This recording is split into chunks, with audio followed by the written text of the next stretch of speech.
April 2015 in North Charleston, South Carolina. Walter Scott, a father of 4, is shot and killed after being stopped for a broken taillight. Scott takes off running, only to be shot 8 times in the back by Officer Michael Slager.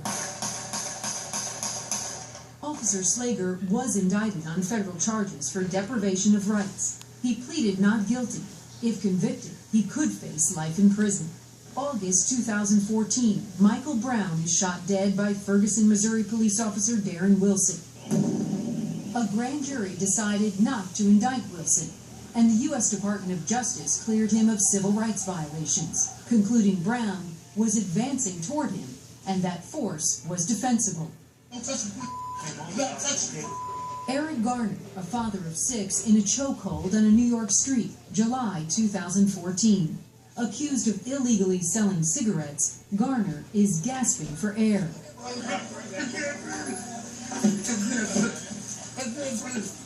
Garner is pronounced dead at the hospital. Officer Daniel Pantaleo, with his arm around Garner's neck, was not indicted by a grand jury, though he's still facing the Justice Department probe. A month earlier, Shirley Harrison calls Dallas police about her bipolar schizophrenic son. When they arrive, he's holding a small screwdriver. Drop that for me again. Drop it! Drop it!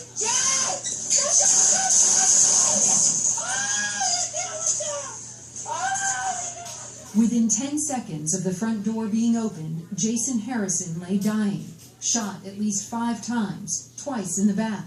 The family says he never lunged, but a grand jury still did not indict the officers. September 2013 in Charlotte, North Carolina.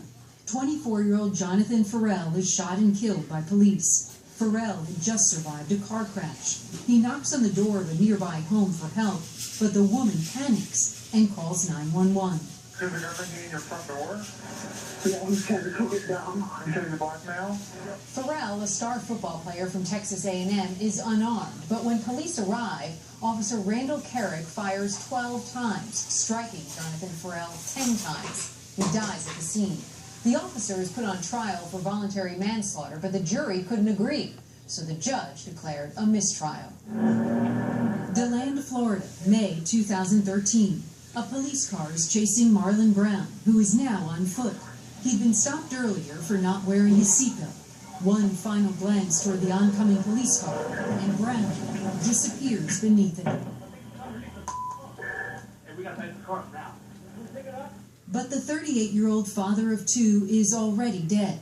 The officer driving was fired, but a grand jury did not indict him. Randy Kay, CNN, New York.